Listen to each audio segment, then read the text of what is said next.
शांति शांति। ओम। सत्यार्थ प्रकाश का इस समय में हम स्वाध्याय करते हैं और इस सत्यार्थ प्रकाश के पंचम समुल्लास के संन्यास विधि इस विषय को हम पढ़ रहे हैं और इस विधि में महर्षि मनु जी के 16 श्लोक विशेष यहाँ पर दिए हुए हैं। इन 16 श्लोकों में से 15 श्लोकों का आर्यभाषा भाषार्थ हम पढ़ चुके हैं और 16वें का आज हम आरंभ करने वाले हैं। तो 15वें श्लोक तक धर्म के लक्षणों को बहुत अच्छी प्रकार से समझाया गया था। आइए 16वें श्लोक के भाषार्थ को आज आरंभ करते हैं। इसी प्रकार से धीरे धीरे सब संग दोषों को छोड़ हर्ष शोक आदि सब द्वंद्वों से विमुक्त होकर सन्यासी ब्रह्म ही में अवस्थित होता है। तो जब इस प्रकार से सभी नियमों का सन्यासी पालन करता है, ये बात यहाँ पर बताई गई है, सभी प्रकार से नियंत्रण करता है, संग दोषों को छोड़ देता है, द्वंद्वों से विमुक्त हो जाता है, तब सन्यासी ब्रह्म में अवस्थित रहता है।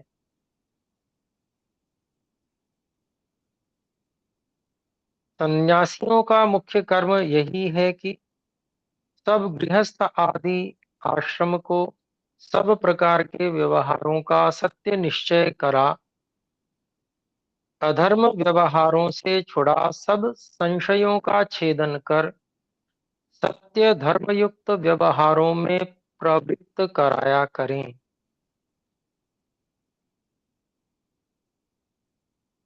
तो सन्यासियों का यहाँ पर मुख्य कर्म बताया गया है और यह जो कर्म है यह समाज के लिए बहुत हितकारी, बहुत विशेष है और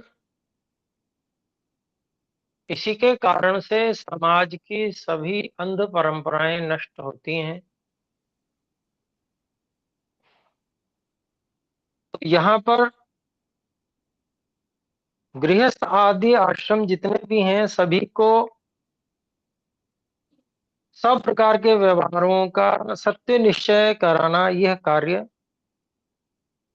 और अधर्म व्यवहारों से छुड़ाना यह कार्य और सब संशयों का छेदन करना यह कार्य है।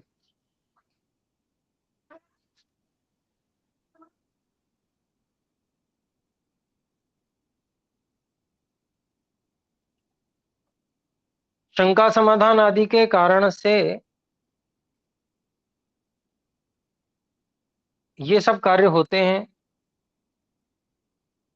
और फिर प्रेरणा के माध्यम से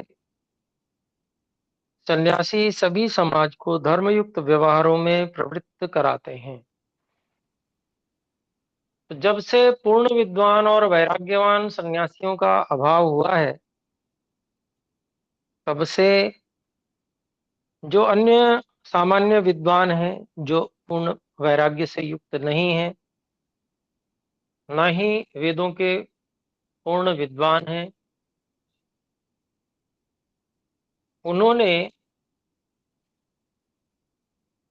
सन्यासियों के इस कार्य को कुछ कुछ संभालने का प्रयास किया है, परंतु क्योंकि जितने ऊंचे स्तर का होना चाहिए उतने ऊंचे स्तर का व्यक्ति नहीं उपलब्ध होने के कारण से समाज का स्तर भी उतना ही कम हो गया है। इसके अतिरिक्त जो राज्य व्यवस्था है उसका भी दोष है कि वो किसी को भी कुछ भी बोलने की छूट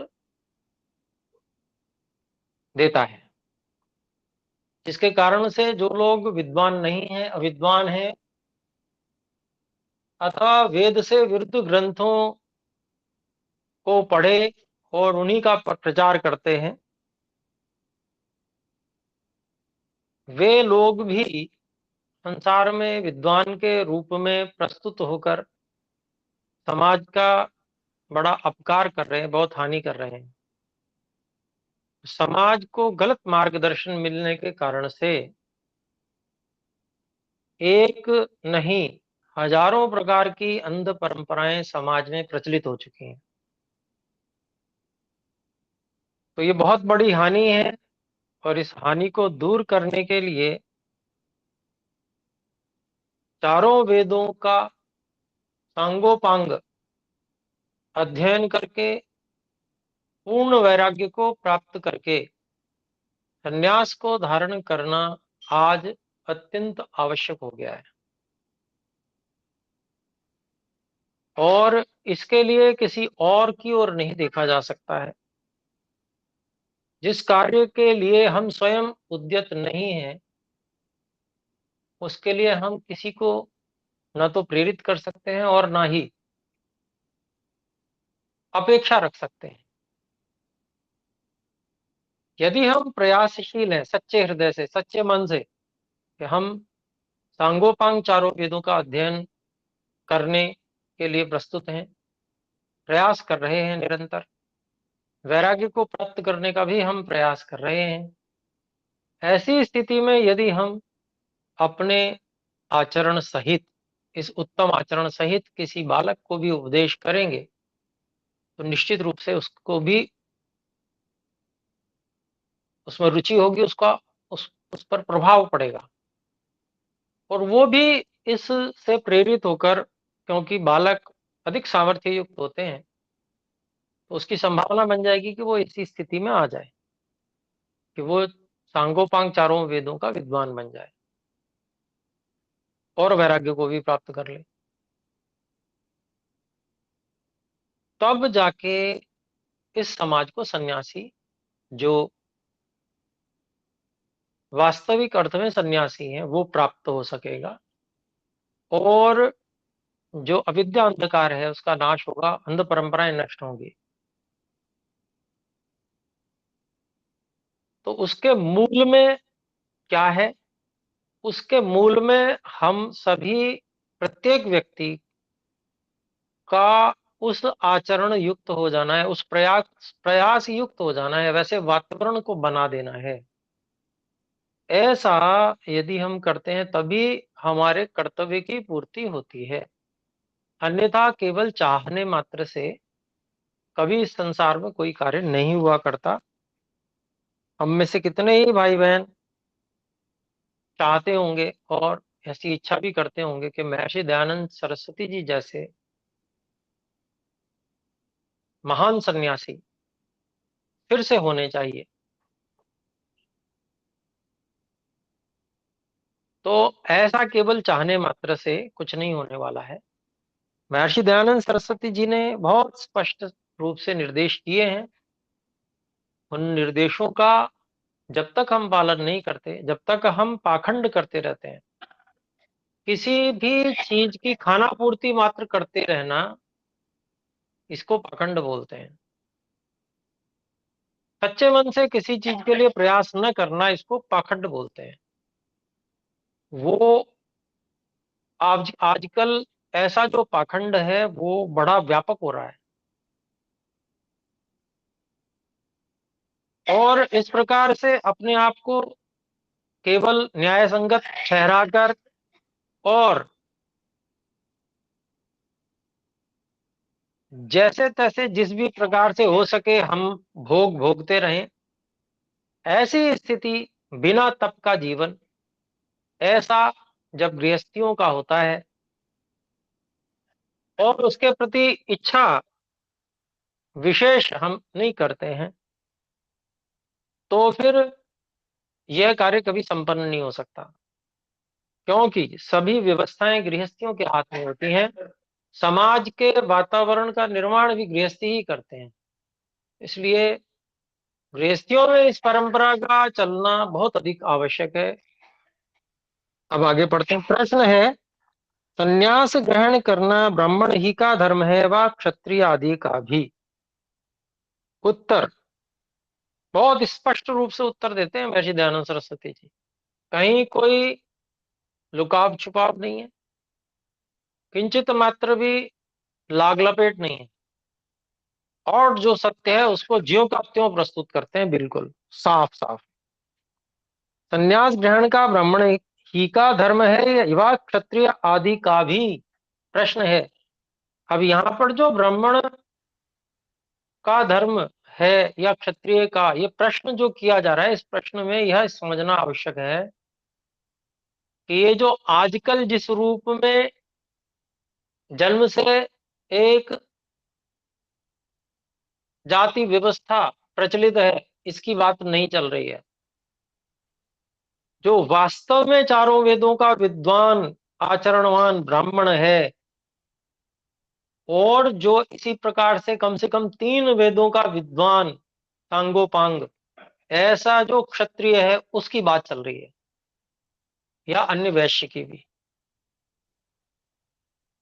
तो उत्तर देते हैं, ब्राह्मण ही को अधिकार है संन्यास ग्रहण का। जो सांगोपांग चारों वेदों का विद्वान ऐसा ब्राह्मण, और जो आचरणवान है, उत्तम आचरण वाला है, और वह वैराग्य को प्राप्त यदि कर लेता है, तब केवल उसी को ब्राह्मण से संन्यास ग्रहण करने का, ऐसे ब्राह्मण को ही संन्यास ग्रहण करने का अधिकार है। ये इतनी व्याख्या इसलिए करनी पड़ रही है, अनेक बार व्यक्ति कुछ कहा जा रहा होता है और कुछ अपना ही समझ लेता है। तो आगे देखते हैं, कारण दे रहे हैं, क्योंकि जो सब वर्णों में पूर्ण विद्वान धार्मिक परोपकारी परोपकार प्रिय मनुष्य है, उसी का ब्राह्मण नाम है। तो ये लक्षण है उसमें, पूर्ण विद्वान अर्थात चारों वेदों का सांगोपांग जो विद्वान है, और धार्मिक परोपकार प्रिय है, उसका नाम ब्राह्मण है। बिना पूर्ण विद्या के धर्म परमेश्वर की निष्ठा और वैराग्य के संन्यास ग्रहण करने में संसार का विशेष उपकार नहीं हो सकता। इसीलिए लोक श्रुति है कि ब्राह्मण को संन्यास का अधिकार है, अन्य को नहीं। यह मनु का प्रमाण भी है। ऋषि मनु जी ने भी इसमें अपना मत स्पष्ट किया है। श्लोक है, एष वो विहितो धर्मो ब्राह्मणस्य चतुर्विधः पुण्योक्षय फलः प्रेत्य राजधर्म निबोधत। यह मनु जी महाराज कहते हैं कि हे ऋषियों, यह 4 प्रकार अर्थात ब्रह्मचर्य, गृहस्थ, वानप्रस्थ और संन्यास आश्रम का करना ब्राह्मण का धर्म है। यहाँ वर्तमान में पुण्य स्वरूप और शरीर छोड़े पश्चात मुक्ति रूप अक्षय आनंद का देने वाला संन्यास धर्म है। इसके आगे राजाओं का धर्म मुझसे सुनो। इससे यह सिद्ध हुआ कि संन्यास ग्रहण का अधिकार मुख्य करके ब्राह्मण का है, और क्षत्रिय आदि का ब्रह्मचर्य आश्रम है। तो ब्रह्मचर्य आश्रम तो सभी के लिए अनिवार्य है, उसमें तो सबको ही जाना पड़ेगा, चाहे ब्राह्मण की संतान हो, क्षत्रिय की हो, वैश्य की हो या शूद्र की हो। ब्रह्मचर्य आश्रम में तो सबको ही जाना पड़ेगा, जाना ही है।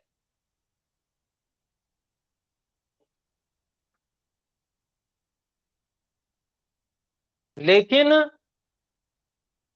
संन्यास आश्रम से पहले ब्राह्मणत्व होना आवश्यक है, अर्थात सांगोपांग चारों वेदों का विद्वान व्यक्ति और धार्मिक परोपकारी।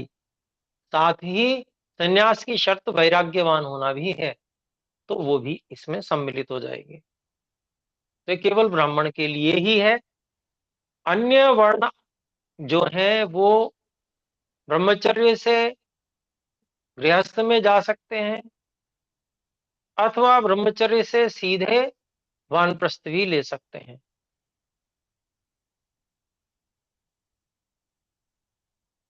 और ब्रह्मचर्य और वानप्रस्थ के समय को मिलाकर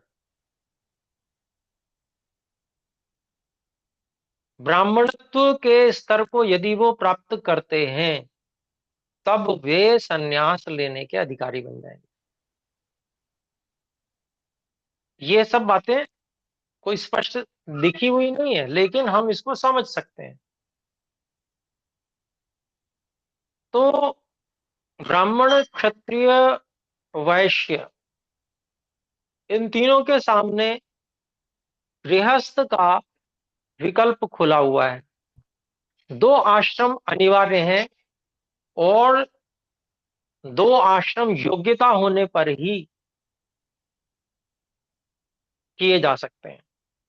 ये दो बातें अपने लोगों को यहां से समझनी चाहिए। दो आश्रम अनिवार्य कौन से हैं? पहला आश्रम ब्रह्मचर्य आश्रम सभी के लिए अनिवार्य है, सभी के लिए अनिवार्य है। दूसरा गृहस्थ आश्रम यदि योग्यता बन जाती है, तभी उसमें प्रवेश कर सकते हैं। अर्थात जिसका ब्रह्मचर्य पूर्ण हो, अथवा कम से कम एक वेद सांगोपांग जिसने पढ़ा हुआ हो, इतनी योग्यता गृहस्थ में प्रवेश की है।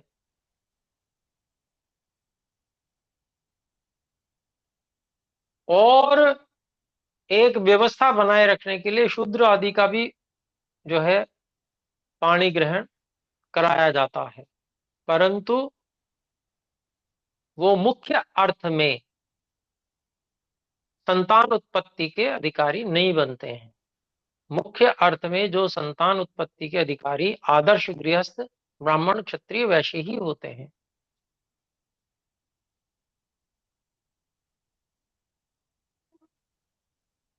क्योंकि जो गृहस्थ की योग्यता है, तो हम पीछे पढ़ के भी आए कि सांगोपांग कम से कम एक वेद पढ़ा हुआ हो, तो उसे, और साथ में उसकी गृहस्थ में जाने की इच्छा भी हो।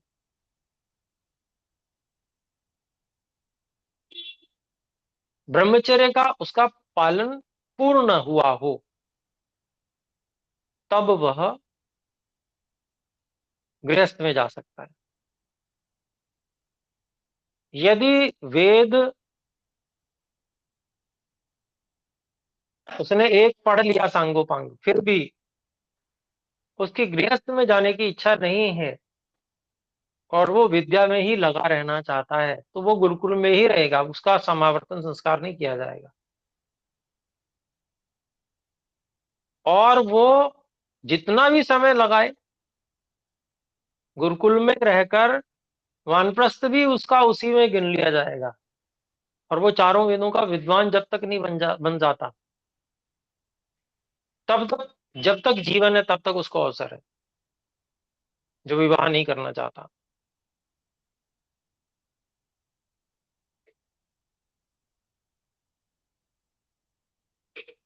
परंतु जो शूद्र है, तो शूद्र के लिए असीमित समय नहीं दिया गया। उसको 25 वर्ष तक का अधिकार है कि वो ब्रह्मचर्य का पालन करे। विद्या नहीं पढ़ पा रहा है, तो फिर उसको सेवा में जाना होगा,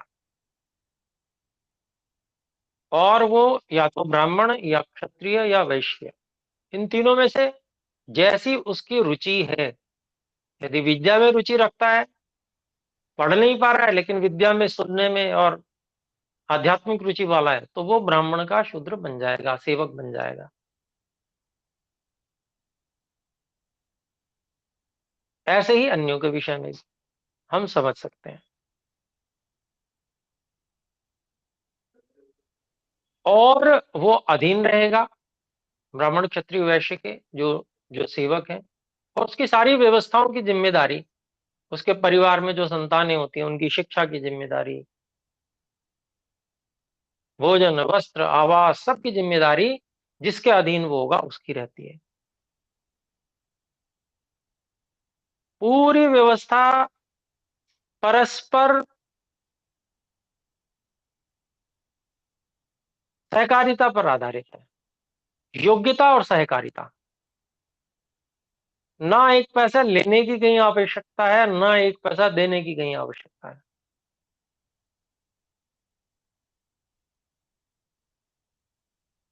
और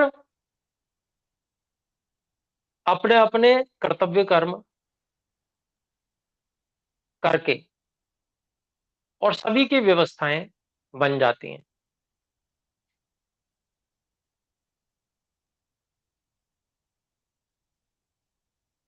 जब सहयोगी मिलते हैं तो ब्राह्मण उतने ही उत्तम ढंग से गुरुकुल आदि के संचालन, विद्या का पठन पाठन, ये सब कार्य संभाल सकते हैं।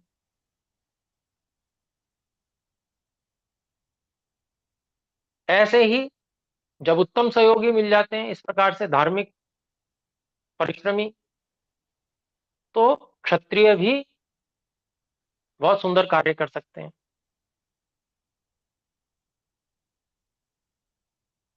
ऐसे ही वैश्य भी। तो जो कुल मिला के व्यवस्था है यहाँ पर इस श्लोक के द्वारा, संन्यास की जो व्यवस्था है उसको बहुत अच्छे ढंग से स्पष्ट किया गया है, और छूट सभी के लिए है। ऐसा नहीं है कि बाकी सबको छूट नहीं है। अगर एक बार व्यक्ति क्षत्रिय बन गया तो इसका मतलब ये नहीं है कि वो अब ब्राह्मणत्व की ओर नहीं बढ़ सकता। उसके पास अवसर है कि अपने क्षत्रिय धर्म को निभाकर वानप्रस्थ आश्रम ले ले और वहां पर फिर ब्राह्मणत्व की सज्जा करे। यदि वो ब्राह्मणत्व में पूर्ण हो जाता है, जो जो आवश्यकताएं हैं, तो वो फिर उसके बाद संन्यास भी ले सकता है। तो ऐसे बहुत सारे ऋषियों का विषय भी अपने लोगों को पता है। क्षत्रिय से फिर वो ब्राह्मण वानप्रस्थ हो गए और तप किया, ऋषि बन गए। तो ऐसा जो एक व्यवस्था है वो सबके लिए व्यवस्था है, और योग्यता के आधार पर व्यवस्था है, ये समझने की आवश्यकता है। योग्यता में छूट नहीं है। अब आजकल की जो व्यवस्था जो है, जिसको बिगाड़ दिया गया है, वहां योग्यता में छूट दे दी जा रही है। ये सबसे बड़ी समस्या है। योग्यता में छूट देने से समाज की जो गुणवत्ता है वो खत्म हो रही है, समाप्त हो रही है। समाज की गुणवत्ता गिरती चली जा रही है। हर क्षेत्र में जहां भी इस प्रकार का योग्यता में समझौते वाला आरक्षण है, वह अत्यंत हानिकारक है। योग्यता बनाने के लिए अधिकतम छूट दी जा सकती है किसी भी वर्ग को, लेकिन योग्यता होने से पहले कोई भी कार्य करने की छूट नहीं होनी चाहिए। यदि यह विधि लागू होती है तो सुधार तुरंत होना आरंभ हो जाएगा। अयोग्य व्यक्ति किसी भी स्थिति को प्राप्त नहीं कर सकता, वो समाज की स्थितियों को बिगाड़ेगा ही। तो यह जो यहां से संदेश जाता है कि बिना योग्यता के नहीं होगा कार्य। तो दो आश्रम जो गृहस्थ और सन्यास हैं, उनमें योग्यता की अनिवार्यता होनी चाहिए, जो आज नहीं है। और व्यवस्था भी बिगड़ी हुई है, तो इस कारण से ये समस्याएं हैं इस समय समाज में। तो लेकिन जब हम विचार करते हैं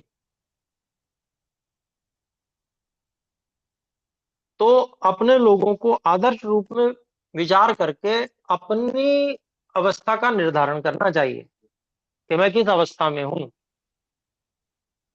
क्योंकि देखिए,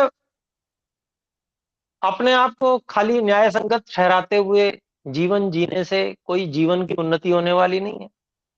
भोग भोग कर और फिर ईश्वर के द्वारा दंड व्यवस्था के अंतर्गत डाल दिया जाएगा। और यदि हम एक सच्चाई से अपनी स्थिति को सही सही आकलन करते हैं और ईश्वर के सामने स्वयं को समर्पित करते हैं, ईश्वर की व्यवस्था में स्वयं को समर्पित करते हैं कि भाई मैं इस स्थिति में हूं, मैं इससे आगे बढ़ना चाहता हूं, और उसमें हम लग जाएं, प्रयास करें, तो फिर ये व्यवस्था ये बहुत जल्दी बन जाएगी। और समस्या बस पाखंड की ही आ रही है कि अपने को नाम से तो हम लोग आर्य कहते हैं, परंतु जितना समर्पण व्यवस्था के प्रति, ऋषियों के प्रति और ईश्वर के प्रति होना चाहिए, वो केवल अधिकांश में दिखावे का होता है। और हम अपने आप को अन्यों की अपेक्षा से न्याय संगत सिद्ध करते रह जाते हैं और जीवन निष्फल चला जाता है। ऐसा ही हो रहा है। और हमारे अंदर पाखंड, ये इस प्रकार का अपने आप को न्याय संगत ठहराने का, ये पाखंड बहुत बुरी तरह से इसने पांव पसारे हुए हैं हमारे अंदर। तो इसलिए उन्नति हमारी अपनी और समाज की, दोनों प्रकार की उन्नति और आत्मिक उन्नति, यह इस बात पर निर्भर है कि हम पाखंड छोड़ दें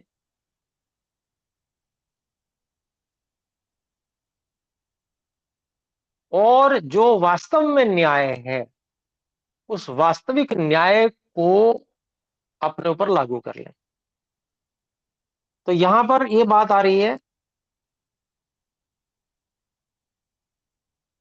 एक वाक्य हुआ है, यह मनु जी महाराज कहते हैं कि ऋषियों, हे ऋषियों, यह चार प्रकार तथा अर्थात ब्रह्मचर्य, गृहस्थ, वानप्रस्थ और संन्यास आश्रम का करना ब्राह्मण का धर्म है। यहाँ वर्तमान में पुण्य स्वरूप और शरीर छोड़े पश्चात मुक्ति रूप अक्षय आनंद को देने वाला संन्यास धर्म है। इसके आगे राजाओं का धर्म मुझसे सुनो। तो अब इससे अर्थापत्ति महर्षि दयानंद जी लगा रहे हैं, इसको अर्थापत्ति कहते हैं। इससे यह सिद्ध हुआ कि संन्यास ग्रहण का अधिकार मुख्य करके ब्राह्मण का है और क्षत्रिय आदि का ब्रह्मचर्य आश्रम है। तो ब्रह्मचर्य आश्रम है, यह कहने से भी हम लोग यही समझ सकते हैं कि ब्रह्मचर्य आदि आश्रमों में संन्यास को छोड़कर क्षत्रिय आदियों को जाना है, उन आश्रमों को करना है। वानप्रस्थ और ब्रह्मचर्य की अनिवार्यता, गृहस्थ में योग्यता के और इच्छा के अनुसार जाएंगे, और इन सब को करते हुए ब्राह्मण की योग्यता बनानी है, सबको बनानी है। जो जब पहले पहुंच गया उसको संन्यास लेने का अधिकार मिल जाएगा। तो प्रश्न, संन्यास ग्रहण की आवश्यकता क्या है? तो उसका उत्तर देते हैं, जैसे शरीर में शिर की आवश्यकता है वैसे ही आश्रमों में संन्यास आश्रम की आवश्यकता है, क्योंकि इसके बिना धर्म, विद्या धर्म कभी नहीं बढ़ सकता। और आजकल जो सन्यासी हैं, जिनको हम आदर्श रूप में सन्यासी कह सकें, ऐसे कठिनाई से ढूंढने पर मिल पाएंगे 100%। लेकिन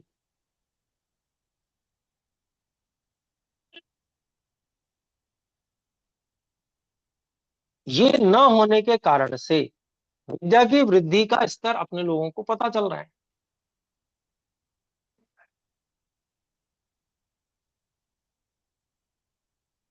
तो विद्या की जगह अविद्या अधिक बढ़ रही है, विद्या तो कम बढ़ पा रही है।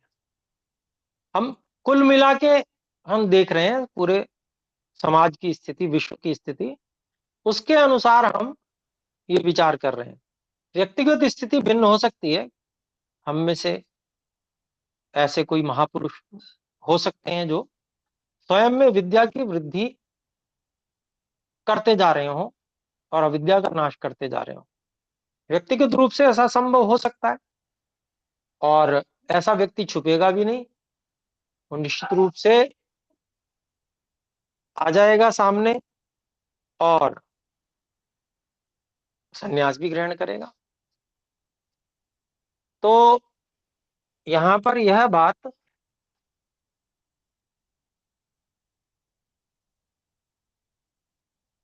एक मिनट,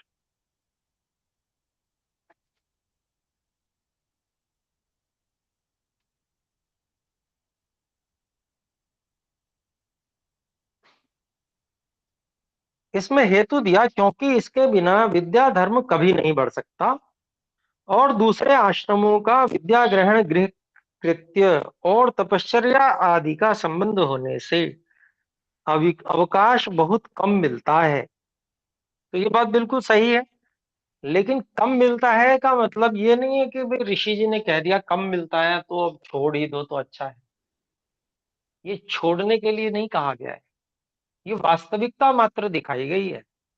कम मिलता है का मतलब कम मिलता है तो कम को भी लगाना चाहिए गृहस्थियों को सांगोपांग विद्या पठन पाठन में, वेद विद्या पठन पाठन में। तो कहते हैं कि विद्या ग्रहण, गृह कृत्य और तपश्चर्या आदि का संबंध होने से अवकाश बहुत कम मिलता है।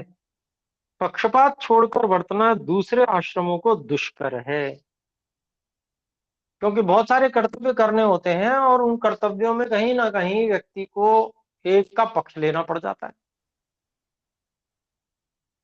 जिस कर्तव्य को उसे करना है वहां उसे पक्ष लेना पड़ जाता है। फिर भी नियम बदलता नहीं है, विधान बदलता नहीं है कि पक्षपात रहित होकर वर्तना, व्यवहार करना, वो तो एक लक्ष्य उद्देश्य है ही, उसके विपरीत अधर्म होता ही है। परंतु फिर भी दुष्कर होने से मिश्रित कर्म व्यक्ति करता ही है। तो अन्यों के लिए यह स्थिति है। फिर आगे कहते हैं, जैसे सन्यासी सर्वतोमुक्त होकर जगत का उपकार करता है, वैसा अन्य आश्रम नहीं कर सकता, क्योंकि सन्यासी को सत्य विद्या से पदार्थों के विज्ञान की उन्नति का जितना अवकाश मिलता है उतना अन्य आश्रम को नहीं मिल सकता। तो जो इस प्रकार का ब्राह्मणत्व से, पूर्ण ब्रह्मचर्य से उठकर सन्यासी बनेगा, स्वस्थ शरीर वाला होगा, तपश्चर्या से शरीर दृढ़ हुआ हुआ होगा, और उसको बहुत ज्यादा सांसारिक व्यवहार की आवश्यकता नहीं है, उसको केवल सत्य प्रचार करना है और शंका समाधान करना है। शेष समय उसके लिए ध्यानावस्थित होकर विद्या वृद्धि करने के लिए रहता है। तो इसीलिए सन्यासी को सत्य विद्या से पदार्थों के विज्ञान की उन्नति का जितना अवकाश मिलता है उतना अन्य आश्रम को नहीं मिल सकता। परंतु जो ब्रह्मचर्य से सन्यासी होकर जगत को सत्य शिक्षा करके उन्नति कर सकता है, उतनी गृहस्थ व वानप्रस्थ आश्रम करके संन्यास आश्रमी नहीं कर सकता। ये बात भी बिल्कुल सत्य है, परंतु ऐसे बहुत कम लोग हो पाते हैं, क्योंकि संसार में यदि जन्म लिया है तो निश्चित रूप से राग द्वेष व्यक्ति के अंदर होते हैं, तभी संसार में जन्म मिलता है। और वीतराग जन्म अदर्शनाथ, महर्षि कपिल कहते हैं, वीतराग व्यक्ति का जन्म नहीं होता। तो संसार में ऐसे जो पूर्व जन्मों में बहुत तपश्चर्या किए हुए, बहुत विद्या युक्त रहे और मोक्ष नहीं हो पाया और शरीर छूट गया, तो फिर जन्म मिलता है, तो वे ऐसे जो महान तपस्वी होते हैं वे ही फिर गृहस्थ में न जाके ब्रह्मचर्य से सीधे ब्राह्मणत्व की योग्यता का निर्माण करके और संन्यास आश्रम को प्राप्त कर लेते हैं, और जो ये संन्यास के कर्म है वो करते हैं। वो बहुत बड़ी उन्नति कर सकते हैं। जगत को सत्य शिक्षा करके जितनी उन्नति वो कर सकते हैं, उतना गृहस्थ में जाने वाला, वानप्रस्थ के आश्रम में जाने वाला, फिर संन्यास आश्रम में आने वाला वो नहीं कर पाएगा, क्योंकि जीवन का एक बहुत बड़ा जो जवानी का भाग है वो गृहस्थ और वानप्रस्थ में चला जाता है। तो प्रश्न, संन्यास ग्रहण करना ईश्वर के अभिप्राय से विरुद्ध है, क्योंकि ईश्वर का अभिप्राय मनुष्यों को बढ़ती करने में है। जब गृहस्थाश्रम नहीं करेगा तो उसे संतान ही न होंगे। जब संन्यासाश्रम ही मुख्य है और सब मनुष्य करें तो मनुष्यों का मूलोच्छेदन हो जाएगा। तो उत्तर देते हैं, अच्छा, विवाह करके भी बहुतों के संतान नहीं होते अथवा होकर शीघ्र नष्ट हो जाते हैं, फिर वह भी ईश्वर के अभिप्राय के विरुद्ध करने वाला हुआ। जो तुम कहो कि यत्ने कृते यदि न सिद्ध्यति कोत्र दोषः, यह किसी कवि का वचन है पंचतंत्र में। इसका अभिप्राय है, अर्थ, जो यत्न करने से भी कार्य सिद्ध न हो तो इसमें क्या दोष है, अर्थात कोई भी नहीं। तो हम तुमसे पूछते हैं कि गृहस्थाश्रम से बहुत संतान होकर आपस में विरुद्धाचरण करके लड़ मरे तो हानि कितनी बड़ी होती है। समझ के विरोध से लड़ाई बहुत होती है। जब सन्यासी एक विदुक्त धर्म के उपदेश से परस्पर प्रीति उत्पन्न करावेगा तो लाखों मनुष्यों को बचा देगा, सहस्रों गृहस्थ के समान मनुष्यों की बढ़ती करेगा, और सब मनुष्य संन्यास ग्रहण कर ही नहीं सकते, क्योंकि सबकी विषयासक्ति कभी नहीं छूट सकेगी। जो जो सन्यासियों के उपदेश से धार्मिक मनुष्य होंगे वे सब जानो सन्यासी के पुत्र तुल्य हैं। तो बहुत ही सुंदर बात यहाँ पर बताई गई है, और हमारा समय भी समाप्त ही हो गया है। तो अपने में से यदि जो आज का पाठ है उसमें से किसी प्रकार की शंका, प्रश्न हो अथवा कुछ कहना चाहते हैं तो कृपया हस्तोत्थापन द्वारा सूचित कर सकते हैं।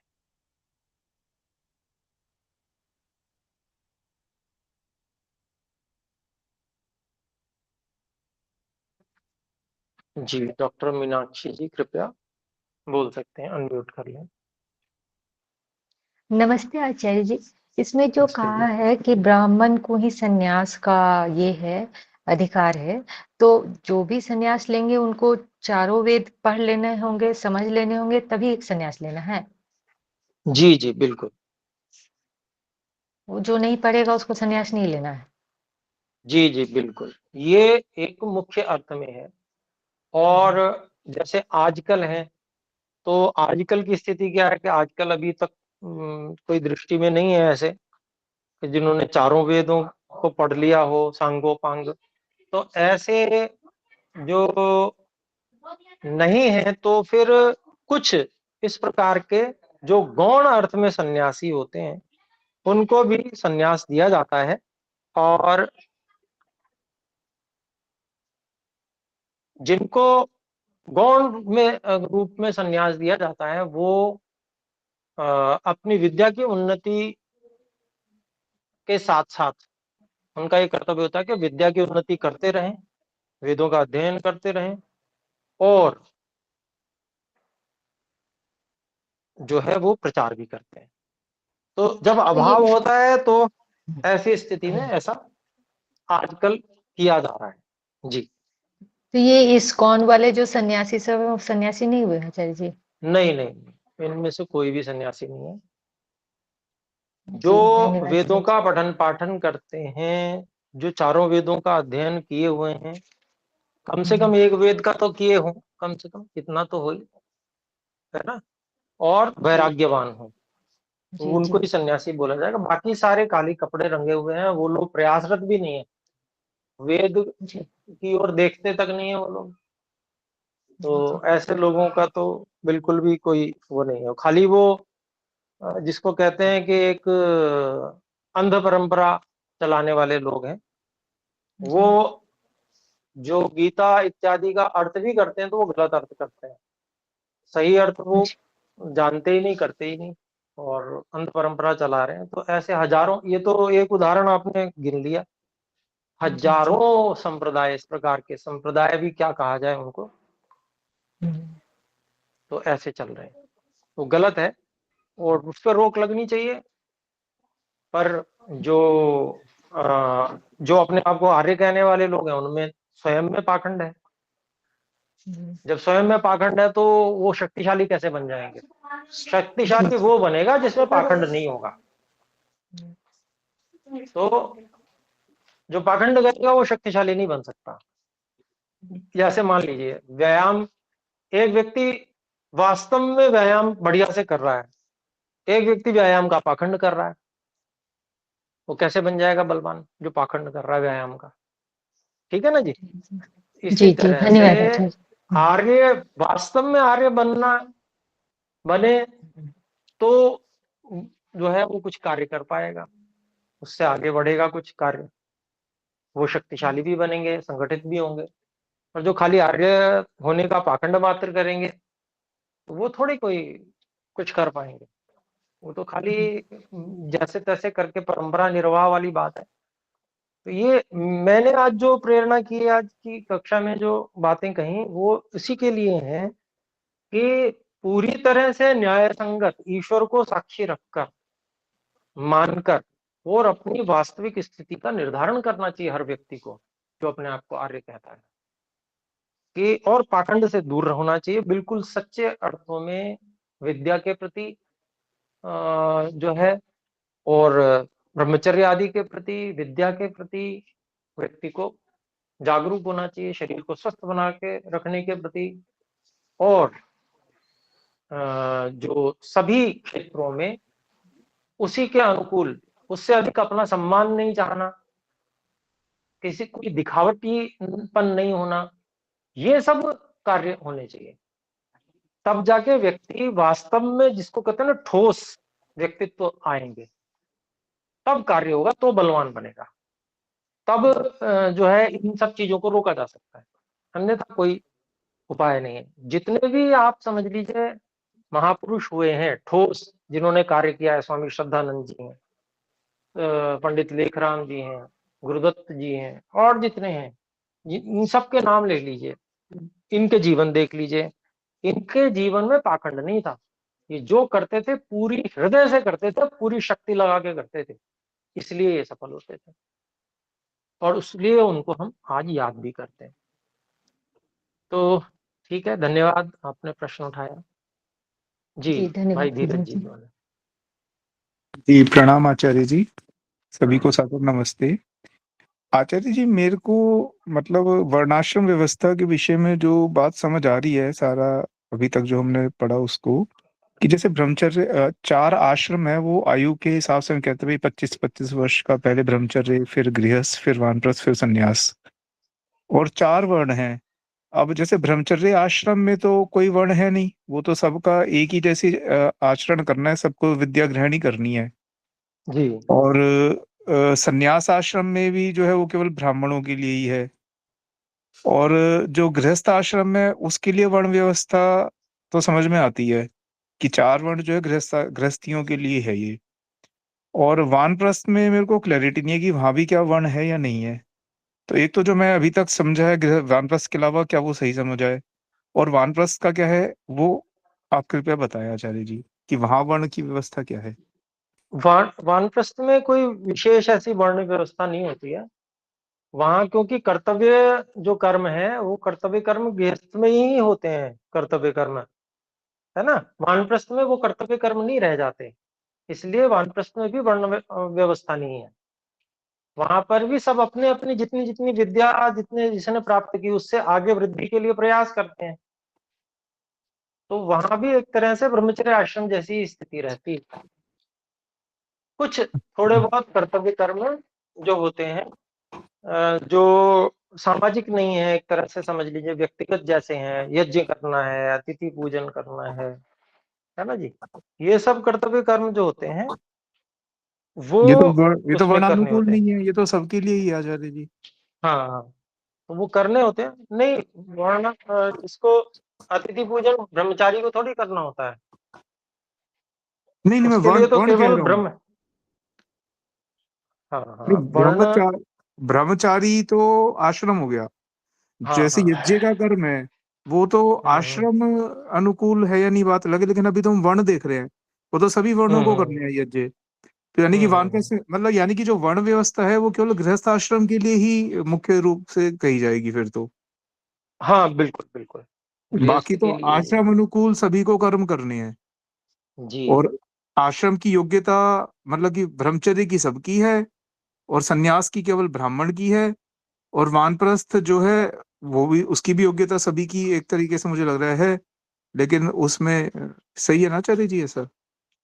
वानप्रस्थ में सभी जा सकते हैं, और उसमें क्या है कि सभी को मतलब जाना ही चाहिए, बल्कि है ना, विद्या की उन्नति के लिए और जी जी। आध्यात्मिक उन्नति के लिए। जी। ठीक है आचार्य जी, ये थोड़ा मेरे को क्लेरिफाई हो गया, नहीं तो मेरे को कंफ्यूजन थी कि 16 स्टेजेस हो गई, कि मतलब 16 प्रकार के हो गए क्या अवस्थाएं। अब केवल 7 नहीं नहीं। अवस्थाएं ही है मनुष्य के लिए मुख्य रूप से। जी जी जी। ठीक है, बहुत बहुत धन्यवाद आचार्य जी। जी धन्यवाद। आपके बाद में श्रीमान सोमनाथ जी, अनम्यूट कर लें।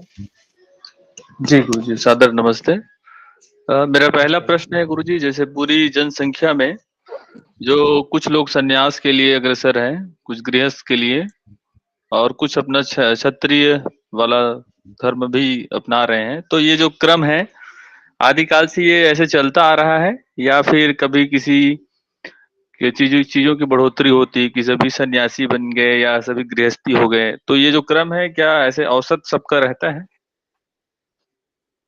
अभी ये वर्तमान को देखकर आप इसका उत्तर पा सकते हैं। जैसे सन्यासी हैं, तो इस समय सन्यासी तो जैसे ना के बराबर है, विद्या की उन्नति बहुत कम है, वेद विद्या की, है ना। तो देखिए, ये असंतुलन कभी भी हो सकता है। ये संतुलन बना के रखना, ये है कर्तव्य कर्म है ये सब लोगों का। जब हम पुरुषार्थ करते हैं तो ये संतुलन बना रहता है, अन्यथा जैसे आज असंतुलन है ऐसे रहेगा। तो ये रेशियो कोई जरूरी नहीं है कि सब बराबर ही रहे। हाँ, कुछ चीजें ऐसी जो बिल्कुल जिस जीवन से संबंधित होती हैं उनका रेशियो रहता है। जैसे भाई जन्म हो रहा है तो बालक का पालन तो करना ही होगा, माता पिता करते हैं। उसके बाद में वो कुछ पढ़ेगा लिखेगा भी, ठीक है जी। तो ये कार्य भी होगा ही ब्रह्मचर्य आश्रम में, भले ही कम स्तर का हो रहा है। ऐसे ही फिर गृहस्थ, तो गृहस्थ में भी लोग जाएंगे ही जाएंगे, ठीक है। गृहस्थ का नियमों का पालन कर पा रहे हैं, कर रहे हैं, नहीं कर रहे हैं, वो एक अलग विषय है। फिर ऐसे ही जो समाज की व्यवस्थाएं हैं कि कुछ लोग नेतृत्व क्षमता में जाएंगे ही जाएंगे, ठीक है। कुछ लोग धन कमाएंगे ही कमाएंगे, कुछ लोग खेती करेंगे ही करेंगे, कुछ जिनकी कोई योग्यता नहीं बनी तो वो जो है नौकरी करेंगे ही करेंगे। तो ये सब चीजें जो बिल्कुल ऐसे कि भाई जिससे कुछ ना कुछ व्यवस्था बनी रहे, इतना तो सामान्य रूप से रहता ही है। इसका भी बिगाड़ हो सकता है, कितनी जगह पे इसका भी पूरी तरह से बिगाड़ हो चुका है। जैसे आप मुस्लिम कंट्रीज को ले लीजिए, तो वहां पर कहीं कहीं थोड़ी बहुत व्यवस्था बनी हुई है, कहीं बिल्कुल ही भ्रष्ट हो चुकी है। जैसे आप समझ लीजिए अफगानिस्तान है, कुछ व्यवस्था नहीं है, ठीक है। पाकिस्तान में थोड़ी बहुत व्यवस्था, नहीं तो अधिकांश ध्वस्त है व्यवस्था। तो आप समझ लीजिए कि ये जैसी, जिसको कहते हैं ना, जितनी जितनी ठीक उन्नति थोड़ी बहुत जहां पर दिखेगी, वहां समझ लीजिए व्यवस्थाएं होंगी, कम मात्रा में हो भले ही, थोड़ी बहुत उन्नति। पूरी उन्नति नहीं दिखेगी पर इनके बिना, इन व्यवस्थाओं के बिना। ठीक है जी। तो जिस काल में खूब उन्नति हुई मनुष्यों की रही है, वहां देखिए तो सब व्यवस्थाएं उत्तम और एक अनुपात होगा वहां पर सब जगह, है ना जी। और अन्यथा आप देख ही रहे हैं, हम देख ही रहे हैं, आज का उदाहरण तो हमारे सामने है सबके। जी गुरुजी, जैसे अभी जो जनसंख्या जो बहुत वृद्धि हुई है, और शुरुआत हम इतिहास देखते हैं, पहले जनसंख्या कम थी। तो जैसे यहाँ इस सौर परिवार की बात करें, हमारे पृथ्वी में पहले कम थी, फिर अभी बढ़ती गई, बढ़ती गई, बढ़ती जा रही है। तो ये जो जीवात्माएं हैं वो अन्य जो सौर परिवार से आते हैं, ऐसा है कि वो मोक्ष उस मोक्ष में थे फिर यहाँ आए, ऐसा मतलब ये थोड़ा सा रहता है संशय। देखिए, ये जो व्यवस्था है, ये हम लोग तो पूरी तरह से नहीं जान सकते हैं, परंतु हम ये समझ सकते हैं कि आत्माएं तो यहाँ भी कम नहीं है। वृक्ष, वनस्पतियां, पशु, पक्षी, कितने सब ये प्राणी जो हैं, ये अपने अपने कर्मों का फल भोग रहे हैं और इनसे फिर वापस मनुष्य बनते हैं। ठीक है, मनुष्यों की तो संख्या कोई बहुत विशेष नहीं है। अगर आप देखेंगे तो जितने प्राणी इस धरती पर हैं, उन प्राणियों के अनुपात में अभी भी मनुष्यों की संख्या बहुत कम है, अति न्यून है। मैं कहता हूं कि एक मैदान में जितनी घास होगी उतने मनुष्य भी नहीं है। मतलब जितनी जड़ें होंगी ना घास की, इतने मनुष्य नहीं होंगे। तो मेरा अभिप्राय समझिएगा, एक व्यक्ति, मनुष्य के शरीर में ही जितने जीवाणु होंगे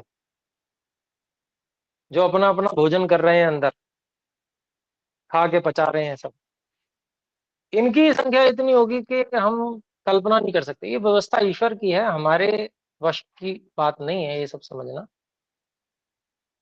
तो दूसरे सौरमंडल से आते जाते की बात तो बहुत दूर की है ना जी। यहाँ पर कर्म किए हैं तो फल यहीं भुगत लेते हैं। बहुत दूर की बात नहीं हो पाती है प्राय करके। ठीक है जी। जी गुरुजी, धन्यवाद गुरुजी। ये एक छोटा सा प्रश्न है अंत में जी, बोले। जैसे वेद की जो बातें हैं हमने की, तो अन्य जो अन्यत्र दिखाई देते हैं, जैसे कुछ कुछ जो वेद नहीं पढ़े हैं वो भी वेदों से निकली हुई चीजों को करते दिखते हैं। वेदों का जो है परंपराओं को और उनकी बातों को कुछ करते नजर आते हैं। तो ये सब वेद से ही जो है विस्तार हुआ है, ऐसा माने, क्योंकि वो वेद पढ़ नहीं रहे हैं लेकिन वेद के द्वारा कुछ कार्य करते हैं। तो इस हाँ, पर बिल्कुल बिल्कुल बिल्कुल सही बात है। देखिए, उन्होंने सीधे वेद से नहीं सीखा, उनके माता पिता ने सीधे वेद से नहीं सीखा, परंतु कहीं ना कहीं माता पिता की परंपरा पीछे चलती जाएगी। अगर आप देखेंगे तो कहीं ना कहीं वेद से ही सीखा होगा, जो पूर्व माता पिता रहे होंगे, पूर्वज रहे होंगे। और फिर उन्होंने वेद पढ़ना पढ़ाना छोड़ दिया, परंपरा से बातों को सिखाना जारी रखा। तो वो परंपरा से वो सीखते आ रहे हैं, उतना उतना वो ठीक से जीवन जी रहे हैं। जितना जितना वो वेद के अनुसार जीवन जी रहे हैं उतना ठीक है। ठीक है, भले ही परंपरा से उनको वो ज्ञान प्राप्त हुआ हो। और जितना नहीं कर पा रहे हैं उतना दुख भी वो उठा रहे हैं। कितना ही वो कर लिए हो उन्नति, भौतिक उन्नति, लेकिन क्षण भी नहीं लगता नष्ट होने में। एक दूसरे को मार भी रहे हैं, नष्ट भी कर रहे हैं, आप देख रहे हैं सब कुछ। ठीक है जी। जी गुरुजी, धन्यवाद। धन्यवाद जी। तो अभी फिर हम विराम करते हैं। आइए मिलकर एक बार ओम का उच्चारण करें। ओम। सभी को सादर नमस्ते। नमस्ते नमस्ते गुरुजी। धन्यवाद महोदय। सभी को सादर नमस्ते। नमस्ते गुरुजी।